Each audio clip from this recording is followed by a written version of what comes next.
নজর রাখবো পরবর্তী সংবাদে। ত্রিপুরা অনিয়মিত কর্মচারী মঞ্চের তরফ থেকে আজ মিলিত হয়েছে এক প্রতিনিধি দল ডেপুটেশনের উদ্দেশ্যে এবং সেই সঙ্গে আজকে তারা পশ্চিম ত্রিপুরা জেলা শাসকের কাছে ডেপুটেশন দিয়েছেন।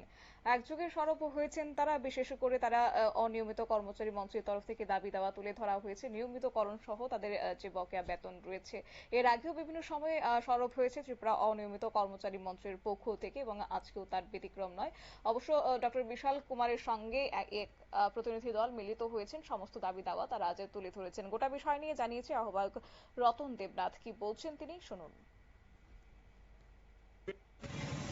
আমরা আগামী জুলাই মাসের 4 তারিখ রাজ্যের মাননীয় মুখ্য সচিবের নিকট আমাদের ত্রিপুরা অনিয়মিত কর্মচারী মঞ্চের পক্ষ থেকে আমাদের ডেপুটেশন প্রদান হবে। সেই উপলক্ষে আমরা রাজ্যের প্রতিটি জেলা শাসকের নিকট এর আগে আমরা ওই ডেপুটেশনগুলি আমরা দিতে চাই। আজকে আমরা ওয়েস্ট ত্রিপুরা জেলা শাসকের নিকট আমরা ডেপুটেশন দিব। কি আমাদের অনিয়মিত কর্মচারীদের নিয়মিতকরণ করতে হবে।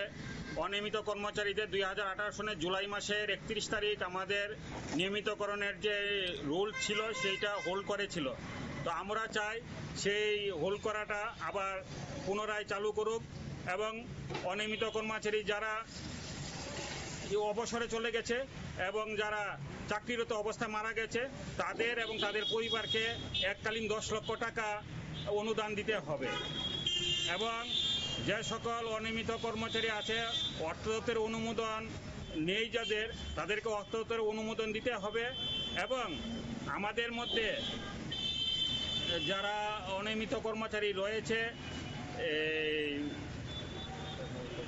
সমকাল আপনারা শুনলেন আহ্বায়ক রতন দেবনাথের বক্তব্য এবং তারা যে বিষয় তুলে ধরেছেন যে আগামী 4 জুলাই মিলিত হচ্ছেন তারা মুখ্য সচিবের নিকট ডেপুটেশন তুলে ধরতে। তারই আগে প্রত্যেকটি রাজ্যের প্রতিটি জেলাতে জেলা শাসকের নিকট তারা ডেপুটেশনগুলি তুলে ধরছেন এবং বিশেষ করে যারা চাকরিরত অবস্থায় মারা গিয়েছেন কিংবা যাদের অবসরে যারা চলে গেছেন তাদের জন্য পরিবারের পিছু যেন 10 লক্ষ টাকা করে দেওয়া হয়, সেই দাবিটাও আজ তারা এই উল্লেখিত ডেপুটেশনে রাখলেন। নিয়ে নিচ্ছি ছোট্ট একটি বিজ্ঞাপন বিরতির সঙ্গে থাকুন।